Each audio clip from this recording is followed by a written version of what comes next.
The blizzard howled through the night as Derek Matthews shoved his wife Elena and their newborn twins out into the freezing darkness. Completely unaware his wife had just inherited the royal family fortune worth billions, but Elena clutched her crying babies tighter as snow slashed her face, watching her husband slam the door on 8 years of marriage without a second glance. But what Derek didn't know was that the sleek black limousine pulling up to the roadside wasn't a coincidence, and the woman who stepped out wearing a crown and royal insignia would change everything. But the man who abandoned his family in the snow was about to discover that the person who picked his wife up wasn't just anyone. It was someone whose identity would terrify him to his core.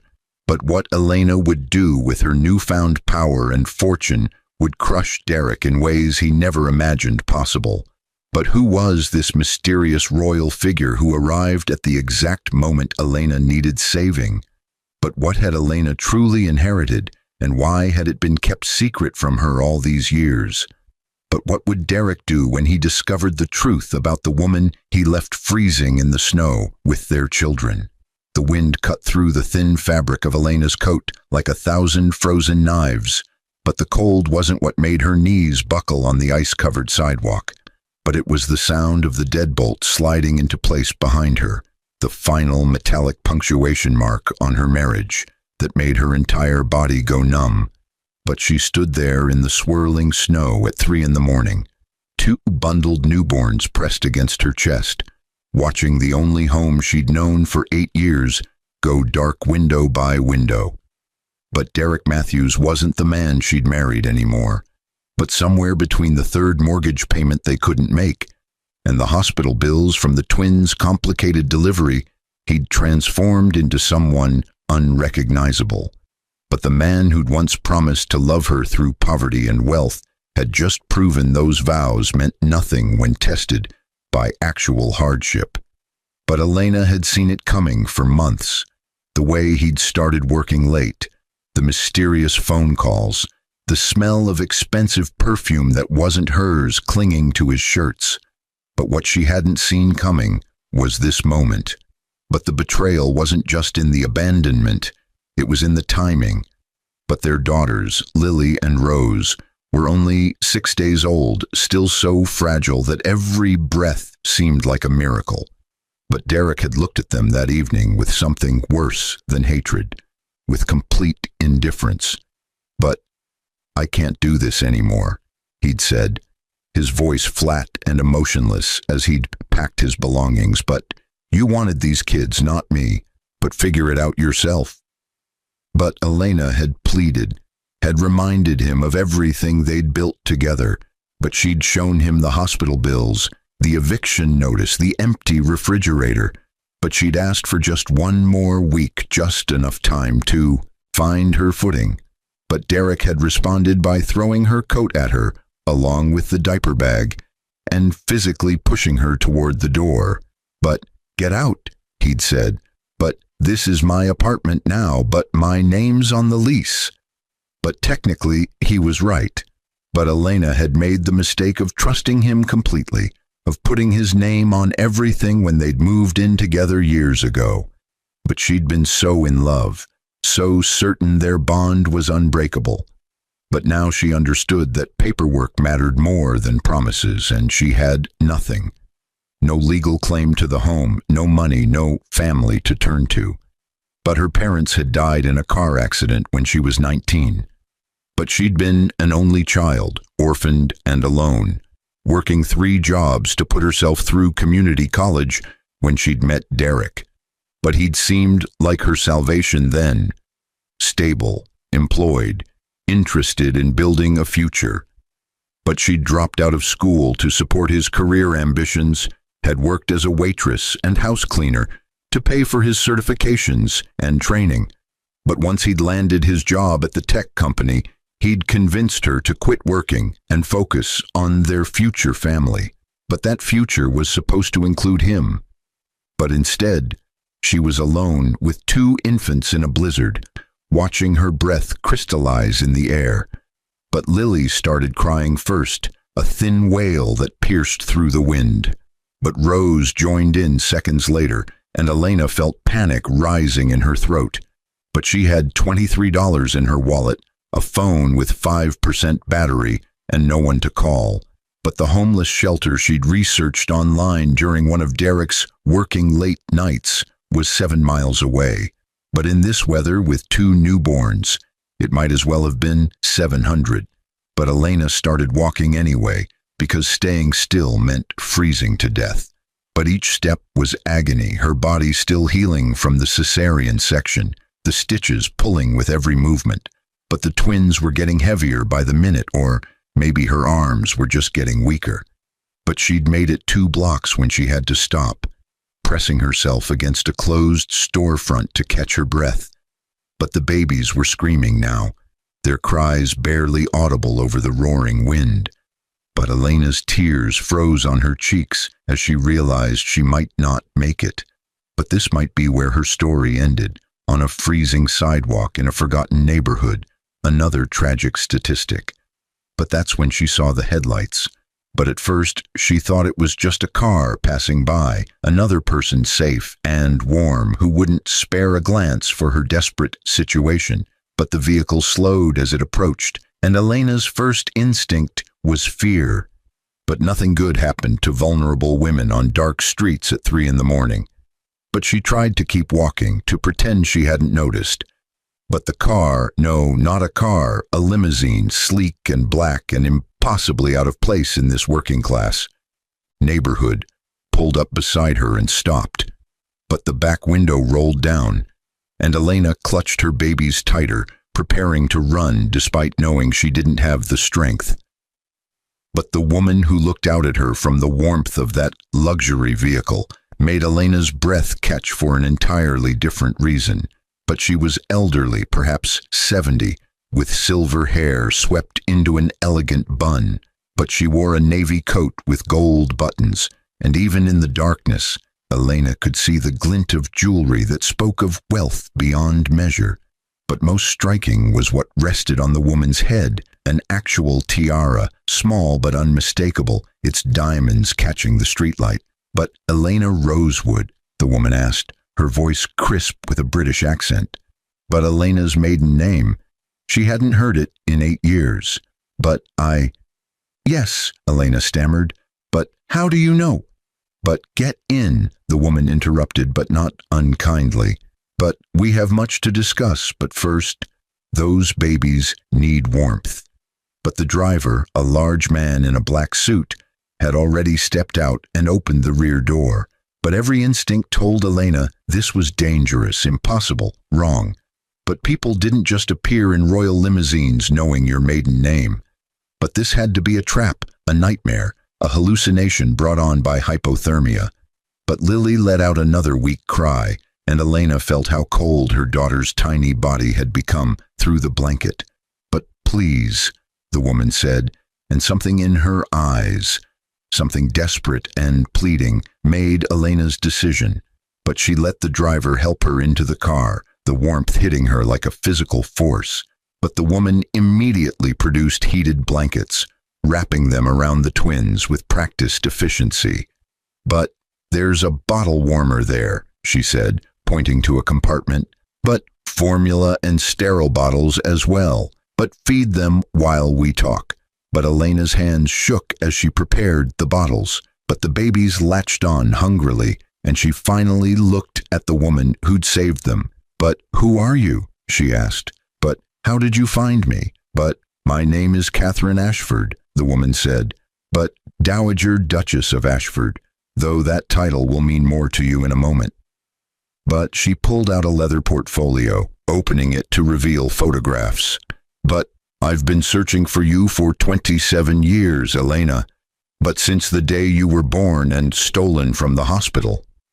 But Elena stared at the photos, a young couple in formal dress, standing on a palace balcony. But the woman wore a crown, the man a military uniform dripping with medals. "But I don't understand," Elena whispered. "But my parents died when I was 19, but they were David and Michelle Rosewood, middle-class Americans." "But The people who raised you were good people, Catherine interrupted gently. But they weren't your biological parents. But they couldn't have children, you see, and they became involved with a private adoption that turned out to be less than legal. But she produced another document, a DNA test with official seals. But you are Elena Victoria Ashford, daughter of Crown Prince James and Princess Margaret of the Ashford royal family. But you were kidnapped from the hospital 24 hours after your birth. But the words didn't make sense. But Elena stared at the document, at the percentages and markers that supposedly proved she was someone else entirely. But this is impossible, she said.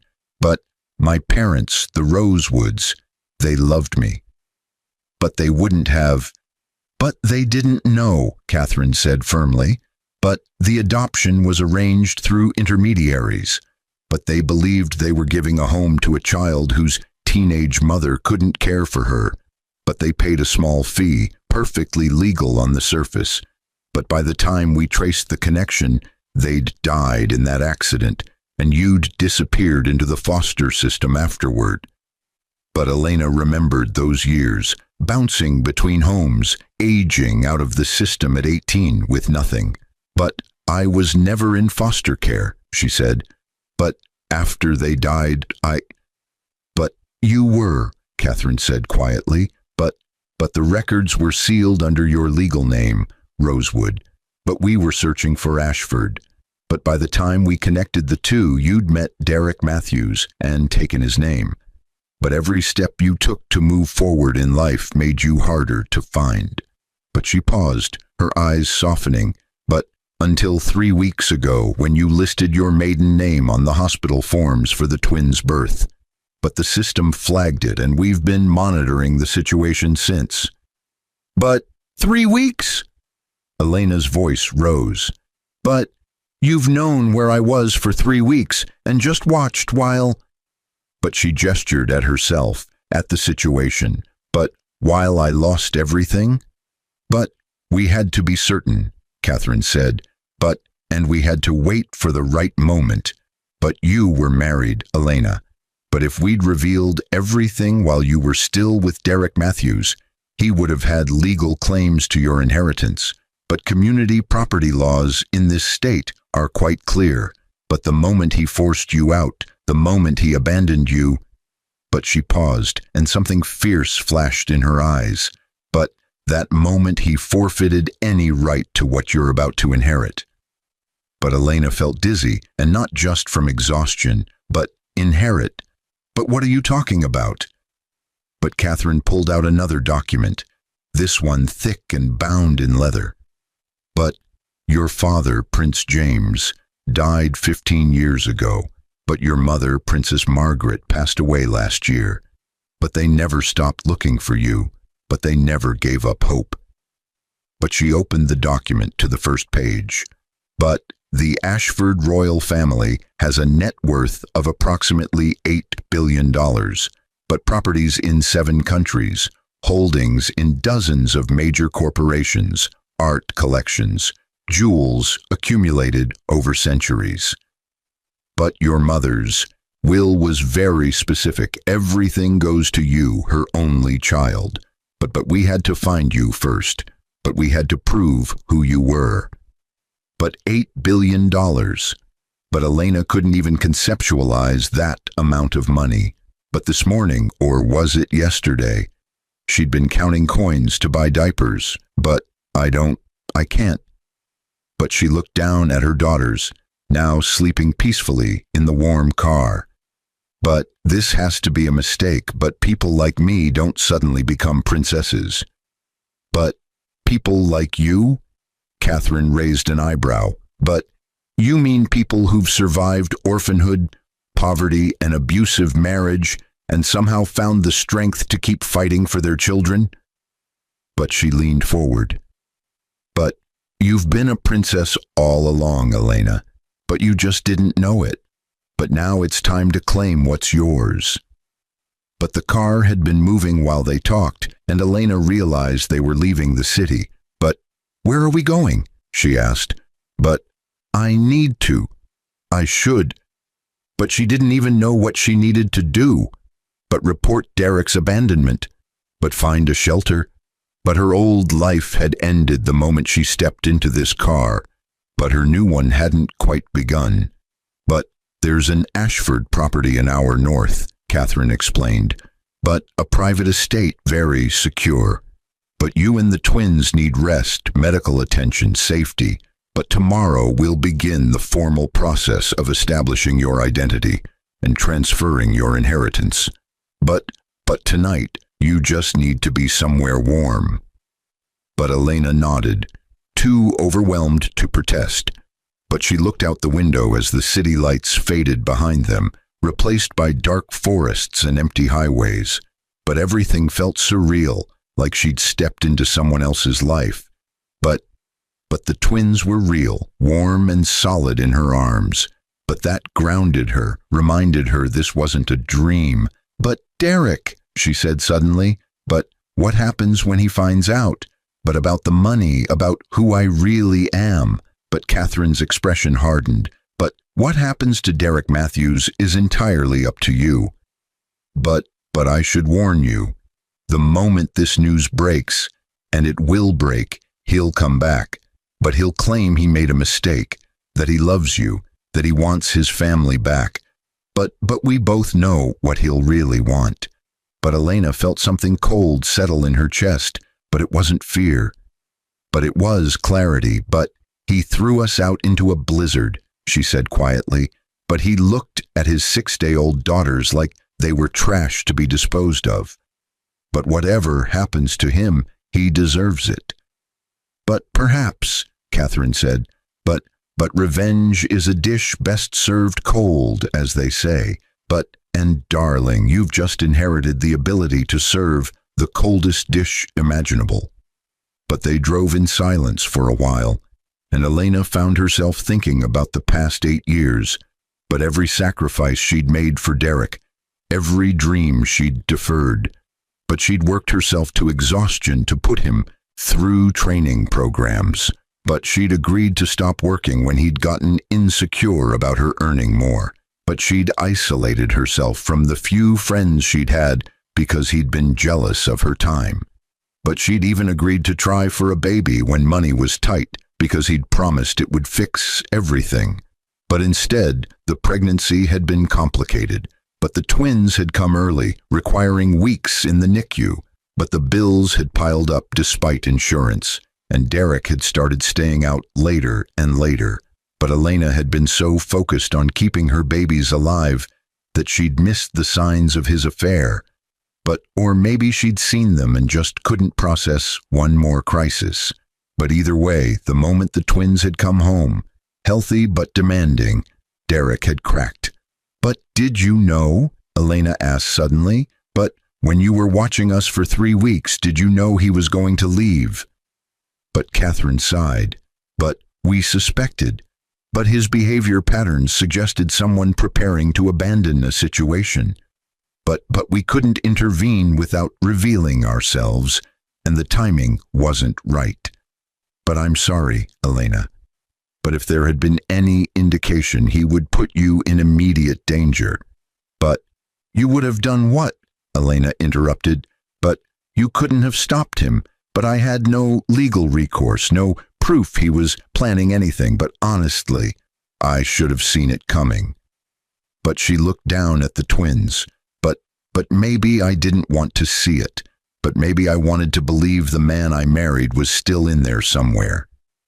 But he wasn't, Catherine said firmly. And you need to understand that, Elena. But the Derek Matthews who courted you was a performance. But the man who threw you out tonight was always there, just waiting for the mask to slip. But you didn't fail. But he did. But Elena wanted to believe that. But 8 years of conditioning made it hard. But Derek had spent their entire marriage subtly convincing her she was lucky he'd chosen her, that no one else would want an orphan with no family and no prospects. But he'd chipped away at her confidence so gradually she hadn't noticed until it was gone. But even tonight, Part of her brain insisted she must have done something wrong, must have failed him somehow. "But I need you to do something for me," Catherine said, pulling Elena from her thoughts.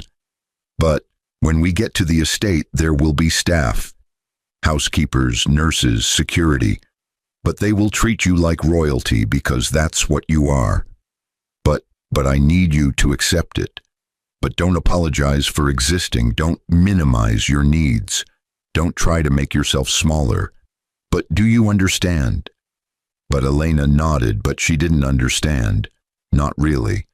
"But how did you go from being thrown away like garbage to accepting you were royalty?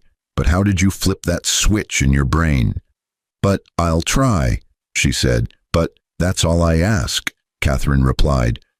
But Elena, one more thing. But the world is going to be watching once this story breaks.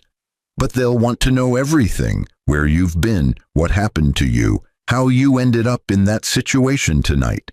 But the narrative matters. But how we tell your story will shape your future." "But what do you mean?" Elena asked warily.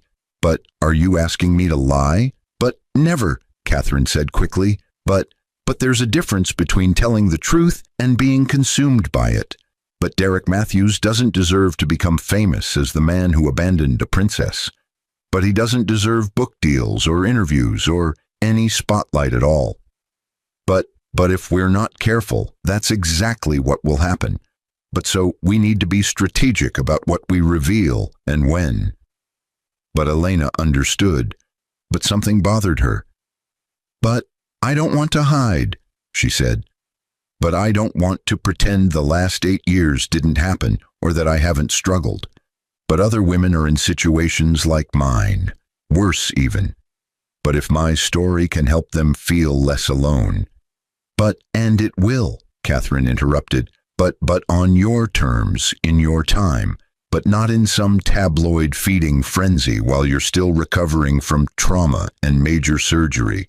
But right now, we protect you and the twins. But later, when you're strong, you can decide how much to share." But the estate appeared like something from a fairy tale, a massive stone mansion set back from the road, surrounded by walls and gates. But security guards waved them through, and Elena caught glimpses of manicured lawns beneath the snow. But the car pulled up to a side entrance, and before Elena could even reach for the door handle, staff had materialized. But a nurse reached for the twins with capable hands, but Elena instinctively pulled back. "But it's all right," Catherine said gently. "But they're just taking them inside where it's warm. But you'll be right behind them. But darling, you need help walking. But you're exhausted and injured." But Elena had been so focused on the babies she'd forgotten about her own body. But the moment she tried to stand, her legs buckled and the driver caught her.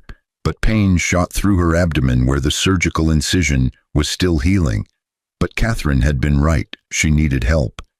But she let them support her into the house, following the nurse who carried her daughters. But the interior was overwhelming. Crystal chandeliers, marble floors, oil paintings in gilded frames. But everything spoke of wealth accumulated over generations.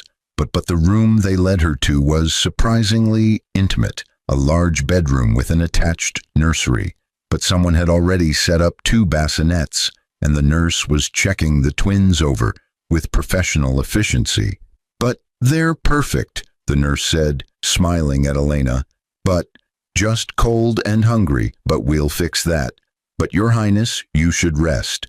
But Dr. Morrison is on his way to check your incision and ensure you're healing properly." "But Your Highness," but the title made Elena want to laugh or cry or both. "But I'm not," she started, but Catherine placed a hand on her arm.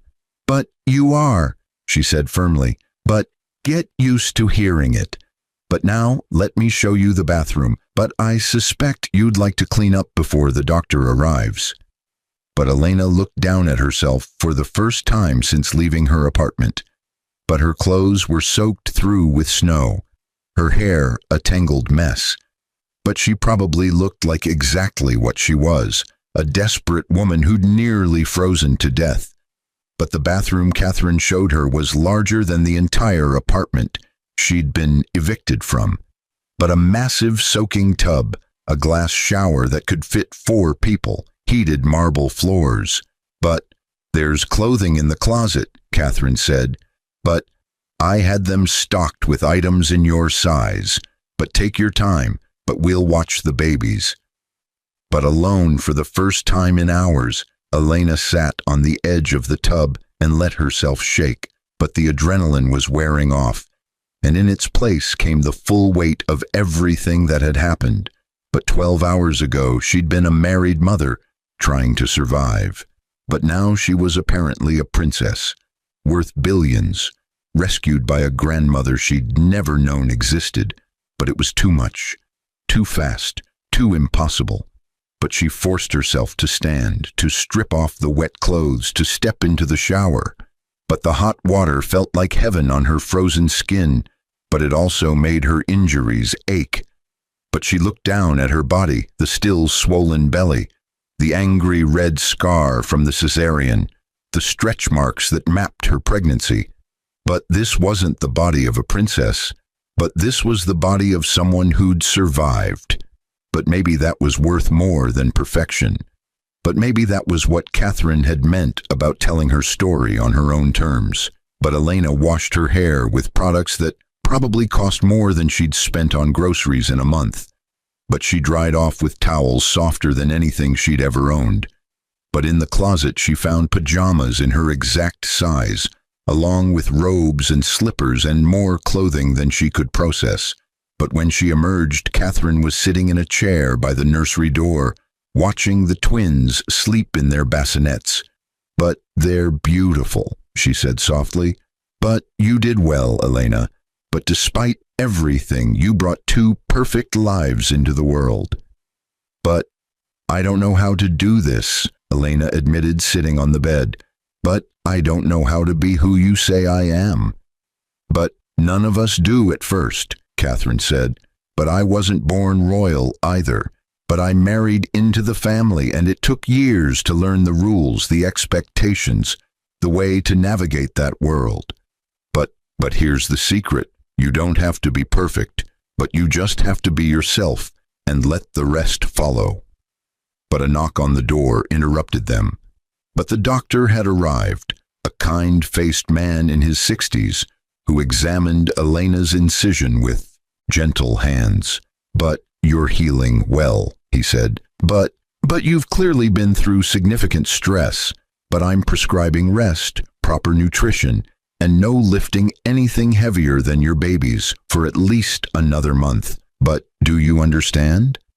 But Elena nodded, but she was thinking about how she'd been supposed to start looking for a job next week, but how she'd been planning to work with infants somehow, because she had no choice. "But what day is it?" she asked suddenly. "But what time?" "But it's 5 in the morning," Catherine said. "But you've been awake for over 24 hours. But you need to sleep, darling." But the twins," Elena started. "But we'll be fine," Catherine interrupted. "But we have night nurses who will bring them to you when they need to eat. But you must rest, Elena. But you can't care for them if you collapse." But Elena wanted to argue, but exhaustion hit her like a wave. But the bed was impossibly soft, and despite everything she felt safe for the first time in months. "But maybe years. But don't let anyone take them," she mumbled as her eyes closed. "But don't let Derek." "But no one is taking your children," Catherine said firmly. "But I promise you, Elena. But you're safe now. But all of you." But Elena drifted off to a voice singing softly, a lullaby in a language she didn't recognize but somehow felt familiar. But she dreamed of palaces and blizzards, of crowns and empty apartments, of abandonment and rescue all tangled together. But when she woke 6 hours later, sunlight was streaming through the windows, and she could hear her daughters making soft, cooing sounds in the nursery. But for a moment she thought she'd dreamed everything. But then she saw the room, saw Catherine dozing in the chair, saw the nurse feeding Rose while Lily slept contentedly. But it was real. But all of it was impossible and real. But Elena got up carefully, her body still sore but more rested than it had been in weeks. "But there you are," Catherine said, waking immediately. "But how do you feel?" "But like I'm in someone else's life," Elena admitted. But also like I might be exactly where I'm supposed to be. But does that make sense?" "But perfect sense," Catherine said. But now we need to talk about next steps. But there's media camped outside the gates already." "But how?" Elena asked, alarmed. "But how did they find out?" "But they didn't, not specifically," Catherine explained. But a duchess arriving in that neighborhood at 3 in the morning and leaving with passengers doesn't go unnoticed.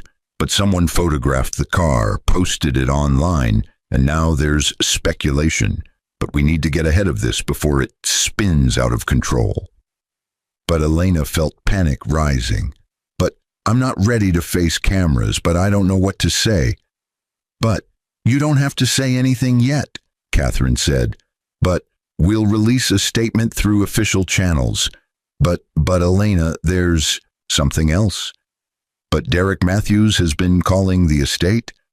"But apparently he saw the photos online too. But he's demanding to speak with you."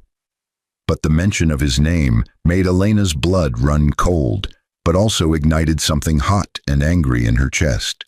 "But already?" she asked. "But he threw us out less than 12 hours ago and now he's calling." "But, oh, it gets worse," Catherine said, pulling out her phone. "But he's already done an interview with a local news station. But he's claiming you kidnapped the twins, that you're mentally unstable, that he's been desperately searching for his family all night." But she showed Elena the video clip, and Elena felt sick. But there was Derek, his face a perfect mask of concern and grief. "But I just want my wife and daughters home safe," he was saying. "But Elena has been struggling with postpartum issues. But I'm worried she might hurt herself or the babies. But if anyone has seen them, please contact police immediately." "But that lying—" Elena couldn't even finish the sentence. "But he put us out in a blizzard. But he told me to figure it out myself. And now he's pretending he's some concerned father." "But he's terrified," Catherine said calmly. "But he saw the Duchess's car, realized you're connected to something big, and he's trying to get ahead of the story. But if he can paint himself as the victim, as the worried husband whose mentally ill wife ran off with his children, then when the truth comes out about your identity, he can claim he was just concerned about your well-being." "But that's insane," Elena said. "But no one will believe that." "But you'd be surprised what people believe when it's packaged correctly," Catherine said. But this is actually perfect. But this gives us the ammunition we need." "But for what?" Elena asked warily. But Catherine's smile was cold and calculating. "But to completely destroy any claim he might try to make on you or your inheritance. But we're going to hold a press conference at noon. But you're going to tell your story with medical records and witnesses to back it up. But you're going to show those photographs of your injuries, the texts where he demanded you leave, everything. And then we're going to announce who you really are." But she paused. But only if you're ready. But this is your story to tell, Elena. But no one can force you." But Elena thought about it, her mind racing. But part of her wanted to hide, to avoid the scrutiny, to somehow fade back into obscurity. But another part, the part that had survived abandonment and poverty and abuse, wanted to fight. "But what happens to Derek?" she asked. "But if we do this?" "But legally he's already committed abandonment," Catherine explained. "But with your testimony and evidence, you can secure full custody and ensure he has no parental rights. But as for financial claims, the inheritance is yours alone. It predates your marriage and comes from your biological family. But he has no legal right to any of it, but publicly. But he'll be exposed as a liar and an abuser. But his reputation will be destroyed, but no one will hire him, but his name will be synonymous with cruelty. But it was everything Elena had suffered redirected back at him. But was that justice or revenge? But will it help other women? She asked. But if I speak out, will it actually matter? But yes, Catherine said without hesitation. But because you're not just any woman now, but you're a princess who survived domestic abuse and abandonment. But you have a platform that few people in your situation ever get.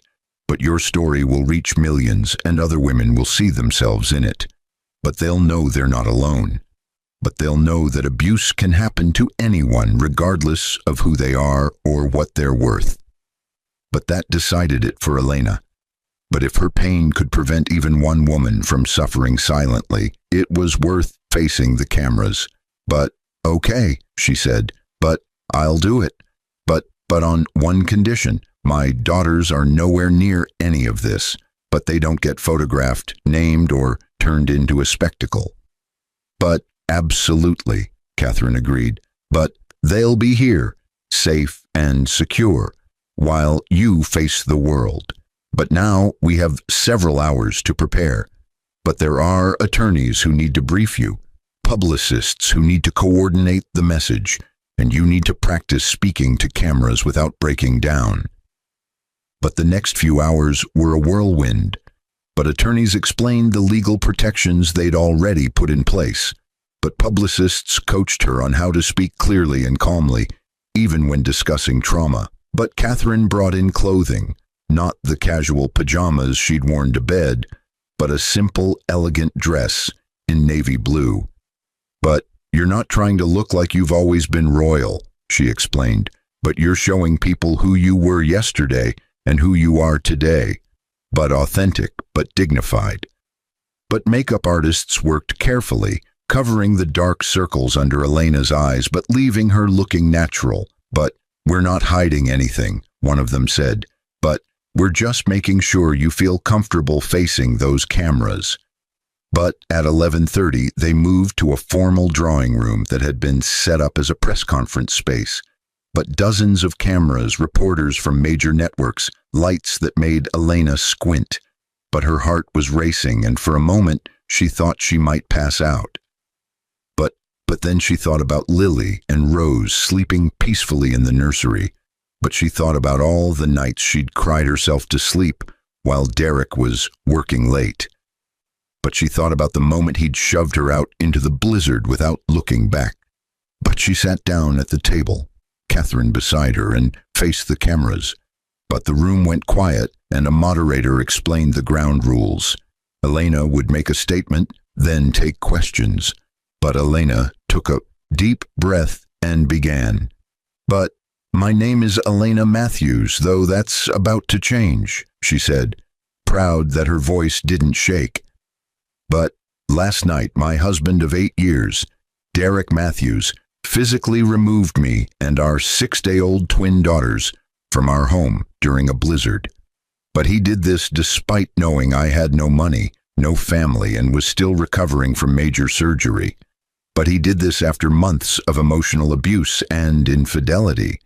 But he did this because he decided our children were an inconvenience he didn't want to deal with. But she paused, letting that sink in. But what Derek didn't know, what I didn't know until last night, was that I am actually Elena Victoria Ashford, daughter of Crown Prince James and Princess Margaret of the Ashford royal family. But I was kidnapped as an infant and adopted by a couple who had no idea of my true identity. But they raised me as their own daughter until they died in an accident when I was 19. But I aged out of the foster system, met Derek, and built what I thought was a life. But the room was absolutely silent now. But last night, hours after Derek abandoned us, I was found by Dowager Duchess Catherine Ashford, who has been searching for me for nearly 3 decades. But she saved my life and the lives of my daughters. But she brought us to safety and revealed who I really am. But Elena pulled out papers from a folder in front of her. But I have medical records documenting the abuse. But I have text messages where Derek demanded I leave. But I have photographs of my injuries, and I have DNA evidence proving my identity. But she looked directly at the cameras now. But Derek Matthews went on television this morning claiming I'm mentally unstable, that I kidnapped our children, that he's been desperately searching for us. But every word of that is a lie. But he didn't know that when he said it. But he didn't know I had proof. But he didn't know I had protection. And he certainly didn't know that the woman he threw away like garbage was actually worth more than he could ever dream of. But Elena paused again, choosing her next words carefully. But I'm sharing this story not for revenge, though I won't pretend I'm not angry. But I'm sharing it because domestic abuse happens to women from all backgrounds. But rich, poor, educated, uneducated, famous, unknown, it doesn't discriminate. And often the world doesn't believe us. But often people wonder what we did to deserve it, why we didn't just leave, why we stayed as long as we did. But I'm here to say that I stayed because I loved who I thought he was. But I stayed because I'd been orphaned, and he represented the family I'd always wanted. But I stayed because I'd been conditioned to believe I was lucky anyone wanted me at all. But the moment he put my children at risk, I found the strength to survive without him. And I want other women in similar situations to know. You are stronger than you think, but you deserve better. And someday, somehow, there will be people who see your worth even if your abuser doesn't. But she took a breath. But as for Derek Matthews, he will face legal consequences for his actions. But more importantly, he will face the consequence of being known for exactly who he is. But no amount of money or power changes what he did. But both those things will ensure he can't do it to anyone else. But the questions came rapid fire after that. But how long had she known about her royal identity? But hours. What would happen to her inheritance? But it was legally protected. Did she plan to move to England and claim her title? But still deciding. What did she want people to know about domestic abuse? But that it's not the victim's fault, ever. But one reporter asked the question Elena had been dreading. But Mrs. Matthews, or Your Highness, how do you feel about your husband right now? But do you hate him? But Elena considered carefully. But I feel sorry for him, she said finally. But because he had a real chance at a real family, and he threw it away for reasons I'll never understand. But he had 2 beautiful daughters who will grow up without knowing their father, not because he died or because circumstances separated them, but because he chose to walk away. But he will live with that choice forever. And when they're old enough to ask questions, they'll find news footage and articles and they'll know exactly what kind of man he is. So no, I don't hate him. But I also don't forgive him. But some actions are simply unforgivable. But the press conference lasted another hour, with more questions, more details, more documentation presented. But by the time it ended, Elena was exhausted but also oddly exhilarated. But she'd told her truth, but she'd reclaimed her narrative. But Derek couldn't touch her now, but back in the estate she fed her daughters and watched the news coverage. But every major network was running the story. But Princess found after 27 years reveals abuse. But royal heir abandoned in blizzard by husband. But modern Cinderella story takes dark turn. But the coverage was overwhelmingly sympathetic, and already social media was turning Derek into a pariah. But his company had put him on immediate leave pending investigation. But his girlfriend, because of course there was a girlfriend, had already given an interview claiming she'd had no idea he was married with children. But he's been calling non-stop, Catherine said, appearing in the doorway. But he wants to apologize. but he wants to explain, but he wants another chance. But no, Elena said simply, but he doesn't get to explain, but he doesn't get to apologize his way back into our lives. But he made his choice. But now he gets to live with it. But what will you do now? Catherine asked. But you have resources and options you didn't have 24 hours ago. But where do you go from here? But Elena looked down at her daughters, then out the window at the estate's grounds covered in fresh snow. But I don't know yet, she admitted.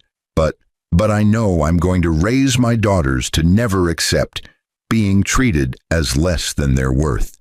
But I'm going to use my platform to help other women escape abusive situations.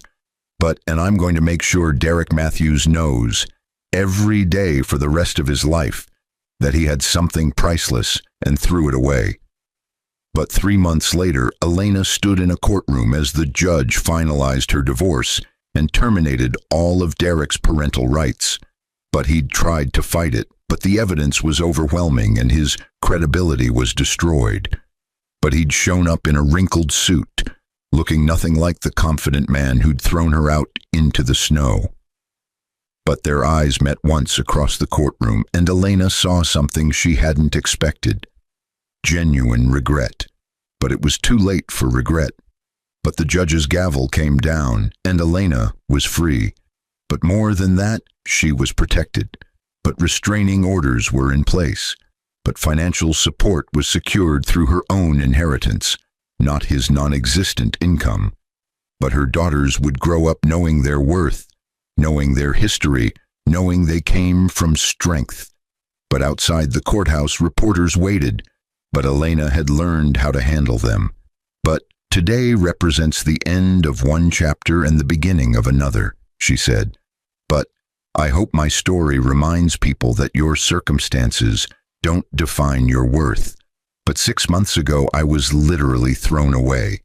But today, I'm a mother, a princess, and a survivor.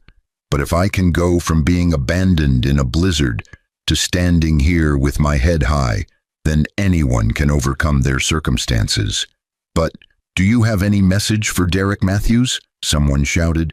But Elena smiled, but it wasn't a kind smile. But I hope he finds whatever he's looking for in life, she said. But I hope he never forgets what he had and what he lost. But I hope that every success his daughters achieve, every milestone they reach, every moment of joy they experience, he knows he chose not to be part of it. But that's not revenge. But that's just consequences. But that night, in the nursery of her new home, a property she'd purchased herself, in her own name, with her own money, Elena rocked her daughters to sleep. But they were bigger now, more alert, starting to smile and recognize her face. But they would never know their father. But they would never understand what he'd done to them or why. But they would know they were loved, valued, and worthy of respect. But you're going to have an interesting story to tell someday, Elena whispered to them. But about the night everything changed. But about the moment our lives split into before and after. But I promise you this, you'll always know you were wanted, but you'll always know you were worth fighting for. And you'll never, ever settle for someone who treats you as disposable. But her phone buzzed with a text from Catherine. The trust funds are finalized, but education, healthcare, security, everything provided for. But you did it, darling. But you survived and then you thrived. But Elena sent back a simple response. We all did. But because it wasn't just her story anymore. But it was Lily and Rose's story too. But it was the story of every woman who'd been abandoned, abused, or discarded. But it was the story of survival and transformation. But it was the story of discovering your worth when the world and the people in it sure tried to convince you that you had none. But as she stood at the window watching snow fall gently over the grounds, Elena thought about Derek one last time. But he was out there somewhere, living with his choices, facing the consequences of his cruelty. But she wasn't thinking about him with anger anymore. But she was thinking about him with pity. But because he'd had a chance at something real and precious, and he'd been too blind to see it until it was too late. But the man who'd abandoned his wife and newborn twins in a blizzard, unaware she'd just inherited a royal family fortune, had gotten exactly what he deserved. But not jail time or financial ruin, though both were possible. But something worse. The knowledge that he'd thrown away the only things that mattered. And the woman he'd discarded? But she'd become everything he could never reach, touch, or claim. But she'd become untouchable in every sense of the word.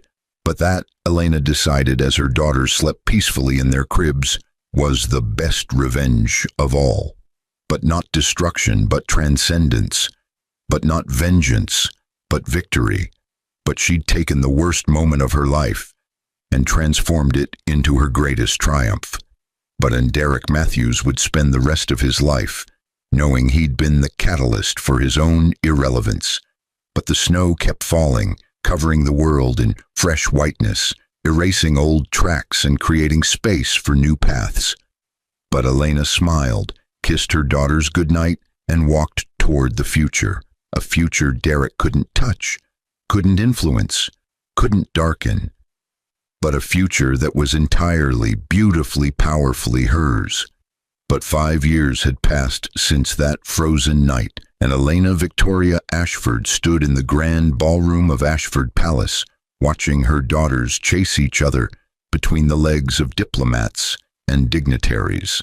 But Lily wore a miniature tiara that kept slipping over her eyes, while Rose had already abandoned hers in favor of climbing on the marble statues that lined the corridor.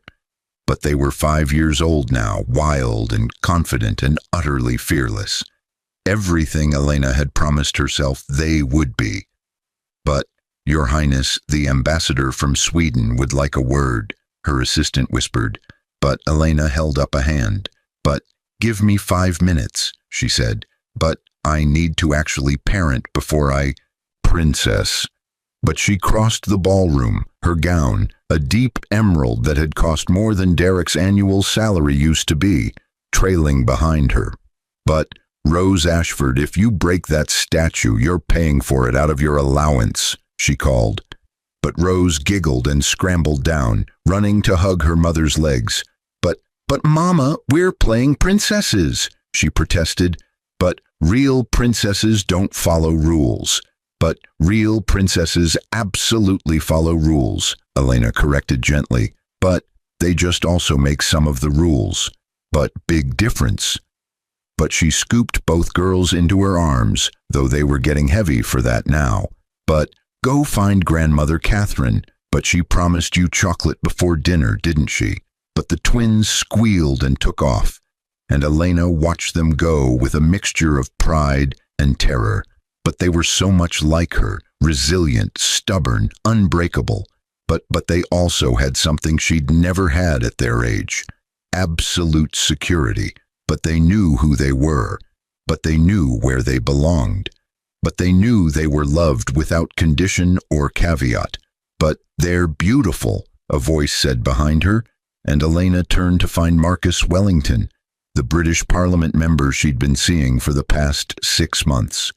But he was kind, patient, and, most importantly, had no interest in her money. But he'd made his own fortune in tech before entering politics. But, thank you for coming, she said, accepting his kiss on her cheek. But I know these royal functions bore you to tears.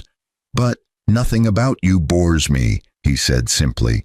But I did want to give you this before the evening gets too chaotic. But he handed her a folded newspaper. But page 6. But I thought you should see it before someone else mentions it. But Elena's stomach dropped, but she opened the paper anyway. But the headline made her breath catch. Where are they now? Derek Matthews, 5 years after the scandal. But there was a photograph, Derek looking significantly older, grayer, harder around the edges. But the article detailed his fall from grace with almost clinical precision. But fired from his tech job within days of the press conference. But unable to find employment anywhere in his field. But currently working at a hardware store in a small town 2 states away. But divorced from the girlfriend he'd left Elena for. But living alone in a studio apartment. But estranged from his own parents who'd publicly denounced his actions. But he gave an interview, Marcus said quietly, but in the article. But he talks about his regrets. But Elena found the quote, "Not a day goes by that I don't think about what I destroyed. I had a family, a wife who loved me, 2 daughters who would have been my world, but I was too blind, too selfish, too stupid to see it. I thought I wanted freedom, but what I really wanted was to run from responsibility. Now I have all the freedom in the world, and it's the loneliest thing imaginable. I see my daughter's pictures sometimes. The princess shares them carefully, protecting their privacy but letting the world see how beautiful they are. They look happy, they look loved, they look like they've never missed me at all, and that's what I deserve." But the article continued. Matthews has attempted to reach out to his former wife multiple times over the years, but his letters are returned unopened. He has no legal right to contact with his daughters, those rights having been terminated by court order. When asked what he would say to Princess Elena, if given the chance, Matthews broke down. "I'm sorry doesn't even begin to cover it. I destroyed the best thing that ever happened to me, and I did it deliberately, cruelly, in the coldest way possible. I threw her and our newborn babies out into a blizzard. What kind of person does that? I've spent 5 years trying to answer that question, and I still don't understand who I was that night, but I know who I'm not anymore. I'm not a husband, not a father, not even really a person worth knowing. I'm just someone who serves as a cautionary tale about what happens when you don't appreciate what you have until it's gone." But Elena folded the paper carefully, her hands steady even though her heart was racing. "But how do you feel?" Marcus asked, and she appreciated that he didn't assume. But he didn't tell her she should feel vindicated or sympathetic or anything else. But he just asked. "But I feel..." Elena paused, searching for the right word. "But indifferent, mostly.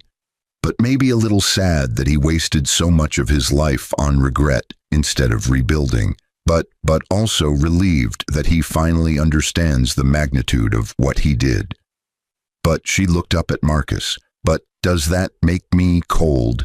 But it makes you human," he said. "But he traumatized you, Elena. But you don't owe him forgiveness or sympathy. But I know you. You're probably wondering if you should reach out." But Elena laughed softly. "But you do know me.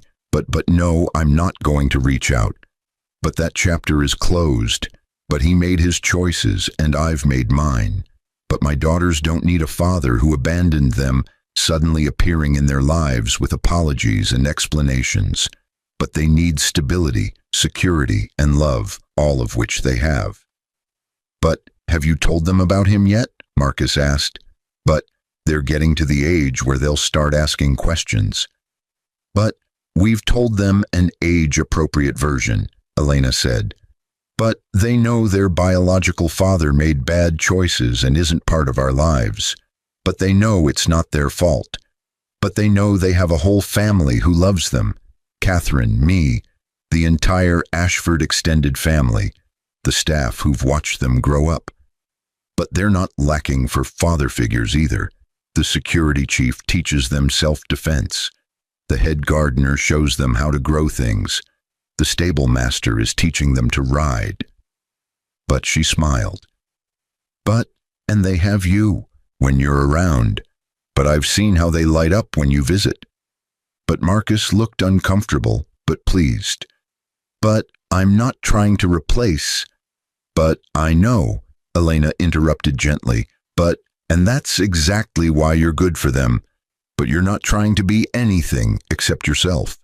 But you're patient with their questions, you treat them like people instead of obligations, and you make me happy. But they see that, and it matters. But where is this going? Marcus asked suddenly. But between us, I mean. But I know we've been taking it slow, being careful because of the girls and the media attention. But Elena, I'm in love with you, but I have been for months. And I need to know if you feel the same or if I'm just a comfortable presence while you heal. But Elena's heart was pounding now for an entirely different reason. But she'd sworn after Derek that she'd never let anyone have power over her heart again. But somehow, carefully and slowly, Marcus had found his way past her defenses. But I'm terrified, she admitted. But the last time I loved someone, he destroyed me. But he made me doubt my worth, my judgment, my right to exist. And even though I've rebuilt myself, even though I'm stronger now, there's still a part of me that's afraid. But of what? Marcus asked gently. But of being wrong again, Elena said. But of choosing someone who'll hurt me or hurt my daughters. But of letting someone in only to discover they were just interested in the title or the money or the access to power. But I can't promise I'll never hurt you, Marcus said honestly. But people hurt each other sometimes, even when they love each other. But I can promise I'll never abandon you. But I can promise I'll never make you feel small or worthless or disposable. And I can promise that every single day I'll show up and choose you and those girls, even when it's hard, even when it's inconvenient, even when the world is watching. But Elena felt tears stinging her eyes, but she didn't let them fall. But that's all I needed to hear, she said. But because yes, Marcus, but I love you too. But I've been too afraid to say it, too afraid to admit that I was ready to try again. But I am. But with you, I am. But he kissed her then, gentle and sure, and somewhere across the ballroom Catherine caught her eye and smiled knowingly. But the old Duchess had been trying to set them up for months, insisting Elena deserved happiness beyond just success and revenge. But apparently grandmothers always knew best. But the evening continued with speeches and dances and diplomatic conversations that meant nothing and everything. But as midnight approached, Elena found herself in the quieter wing of the palace, looking at the portrait that had been commissioned 2 years earlier. But it showed her with Lily and Rose as toddlers, all 3 of them wearing crowns, all 3 of them smiling. But the artist had captured something essential, not just their royal status, but their unbreakable bond. But, Mama? Rose's voice came from the doorway, sleepy and small. But I couldn't sleep. But can I stay with you?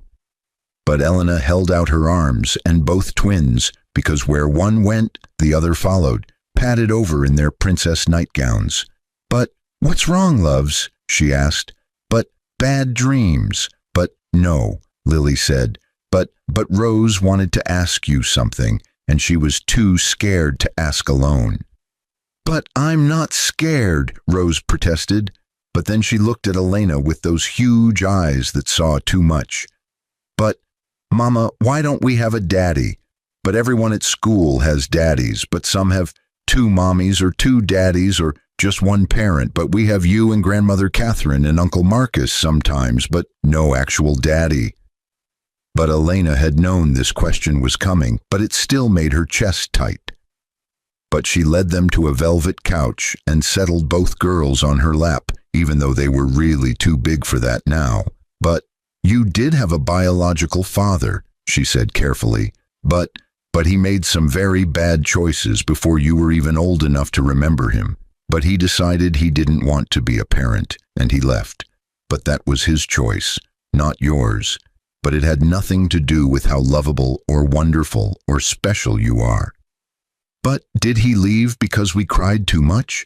Lily asked, her voice tiny. But because I know I cried a lot when I was a baby.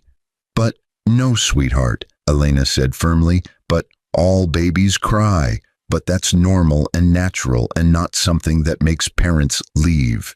But he left because he was selfish and scared and not ready to be the kind of parent you deserved.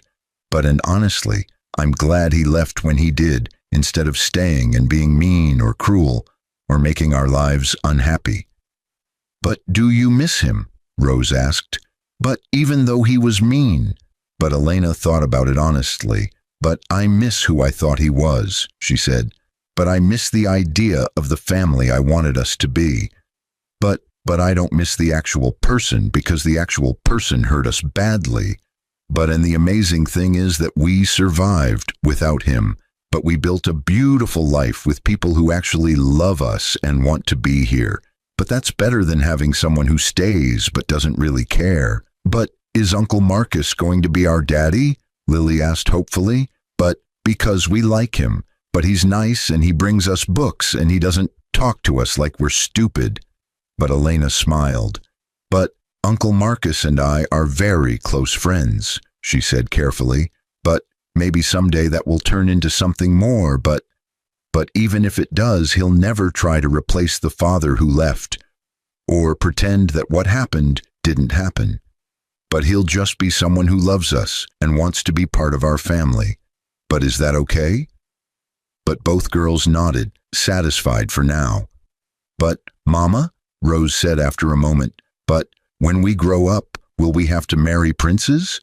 But you don't have to marry anyone, Elena said firmly. But princess or not, you get to choose your own lives. But you get to decide who you love and how you live and what makes you happy. But that's the difference between being royal and being a prisoner to royalty. But we have power and privilege, but we also have choice. But never forget that. But good, Lily said, but because I want to be a veterinarian. But princesses can be veterinarians, right? But princesses can be anything, Elena assured her. But the crown doesn't define you, but you define what the crown means. But she walked them back to their rooms, tucking them into their respective beds and kissing their foreheads. But as she turned to leave, Rose called out one more time. But, Mama, but I'm glad it's just us. But, well, us and Grandmother Catherine and Uncle Marcus and everyone else. But I'm glad the mean daddy left, because now we have you all to ourselves, and you're the best mama in the whole world. But Elena's throat tightened, but she kept her voice steady. But I'm glad it's us too, baby. But now sleep. But tomorrow we have that charity event at the children's hospital. But back in the main ballroom, the party was winding down, and Catherine found Elena standing by the window looking out at the palace grounds. But you're thinking about him, Catherine said, and it wasn't a question. But the article. But not really, Elena said. Or maybe I am, but not the way you think. But I'm thinking about how different my life could have been. But if he'd just been a little bit kinder, a little bit stronger, a little bit more committed, we might still be together. But I might never have found out who I really was. But the girls might have grown up in that tiny apartment with a father who resented them, instead of in a palace with people who adore them. But are you saying you're grateful he was cruel? Catherine asked carefully. But I'm saying I'm grateful for where I ended up, Elena clarified. But I'm not grateful for the trauma or the pain or the night I thought we might freeze to death. But I'm grateful that his worst brought out my best. But I'm grateful that losing everything taught me what actually matters. And I'm grateful that my daughters will never, ever settle for someone who treats them as disposable, because they've seen what happens when you do. But Catherine nodded slowly. But he could have had all of this, she said, gesturing at the ballroom, the palace, the life they'd built. But if he'd just been decent, but if he'd just held on a few more hours, he would have been married to a princess worth billions. But that's the thing, Elena said. But even if he'd found out about the inheritance before he threw us out, it wouldn't have fixed what was broken in him. But he would have stayed for the money, not for us. but he would have been resentful and controlling and jealous of everything I had that he didn't. But it would have been a different kind of misery, just with better furniture. But you've become quite wise, Catherine observed. But that girl I picked up in the blizzard 5 years ago, she was strong, but she didn't quite believe it yet. But now you carry yourself like you've always known who you are. But I had good teachers, Elena said, squeezing the old woman's hand. But you saved my life that night. But not just physically, but in every way that mattered. But you gave me back my identity, my power, my future, but I'll never be able to repay that. But you repay it every day, Catherine said. But every time you use your platform to help abused women find resources and escape. But every time you speak honestly about your experience instead of hiding behind royal protocol. But every time you show those girls that their worth isn't determined by whether some man values them. But that's how you repay it, darling, but by being exactly who you are. But Marcus appeared then, ready to leave for the evening. But walk me out, he asked Elena, and she agreed. But in the relative privacy of the palace entrance, he took her hands. But I meant what I said earlier, he told her. But I'm all in, Elena. But whenever you're ready, however you want this to look, I'm here. But I know, she said. And I'm ready. But not for anything rushed or public or dramatic, but for something real. But something that we build slowly and carefully because it matters too much to rush. But I can work with slow and careful, he said, kissing her forehead. But I'm a patient man. But I waited 6 months just to tell you I love you. But after he left, Elena walked back through the palace, checking on her daughters one more time before heading to her own chambers. But in her private study, she kept a locked drawer that contained everything from that night 5 years ago. The clothes she'd worn, frozen and threadbare. But the hospital records from the twins' birth. But the police report from when she'd formally charged Derek with abandonment.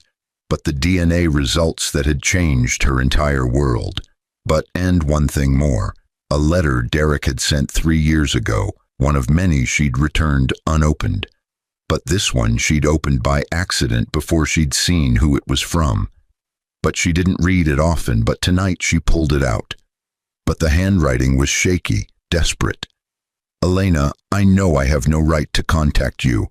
I know I destroyed everything good in my life. But I need you to know that not a day goes by that I don't regret what I did. I see your picture in the news sometimes, looking so beautiful and confident and happy, and I'm glad. I'm glad you found your real family. I'm glad you're giving our daughters the life I never could have provided. But I'm not glad about anything else.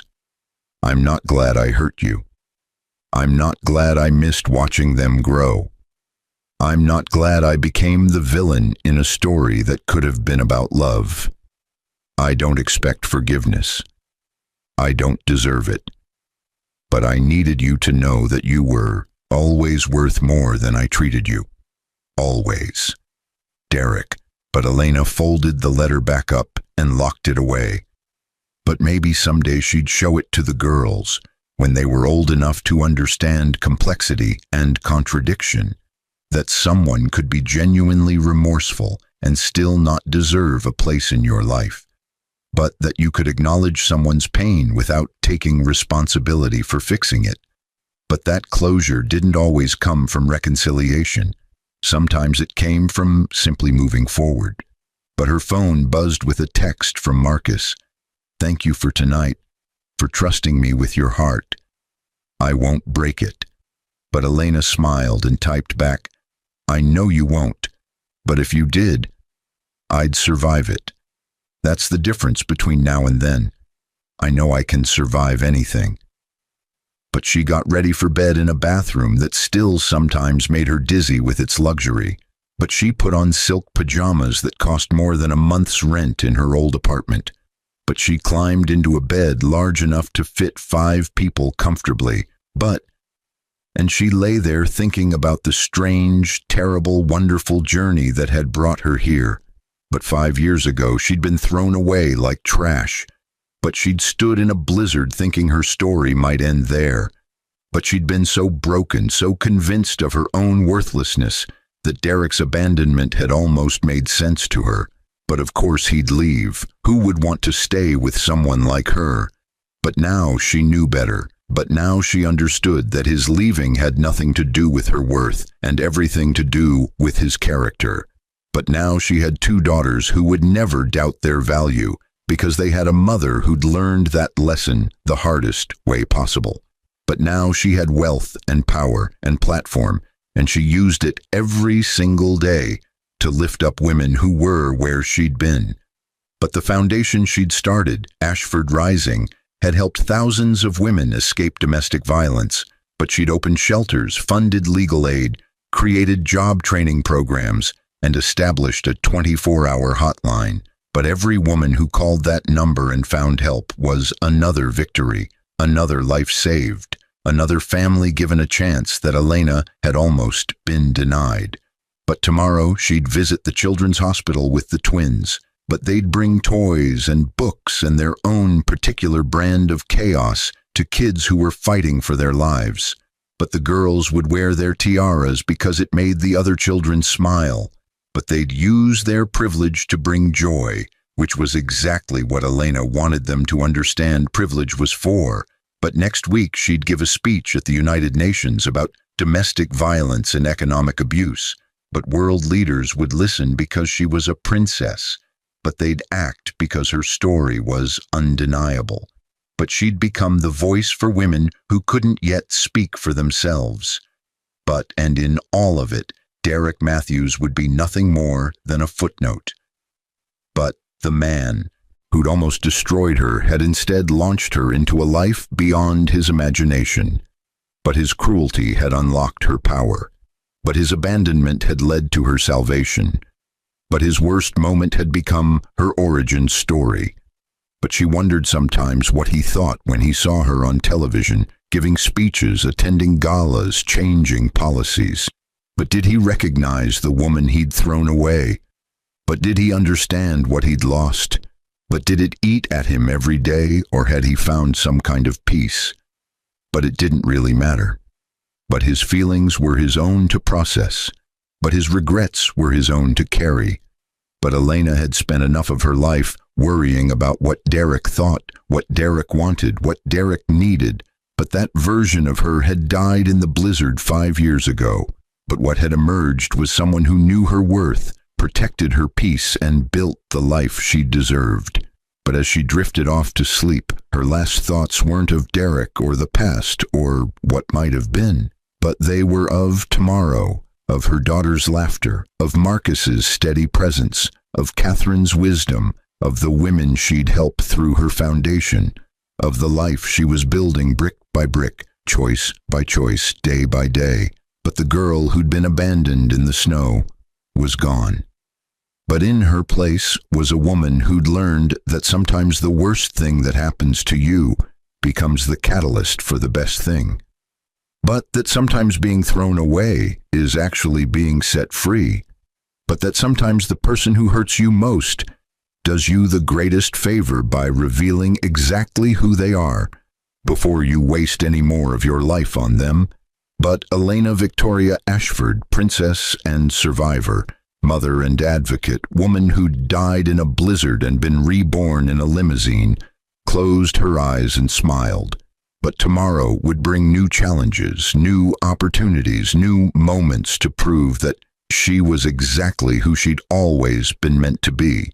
But and Derek Matthews would be exactly where he'd always deserved to be, alone with his regrets, watching from the outside as the woman he'd destroyed rebuilt herself into someone magnificent. But that was justice.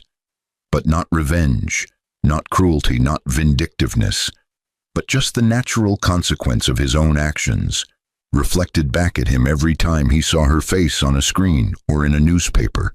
But just the reality that some mistakes can't be fixed, some actions can't be undone, some losses can't be recovered.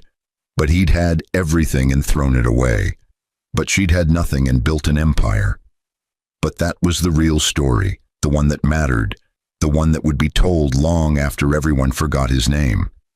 But the princess who survived, who thrived, who proved that your worst moment doesn't have to define you, it can refine you instead.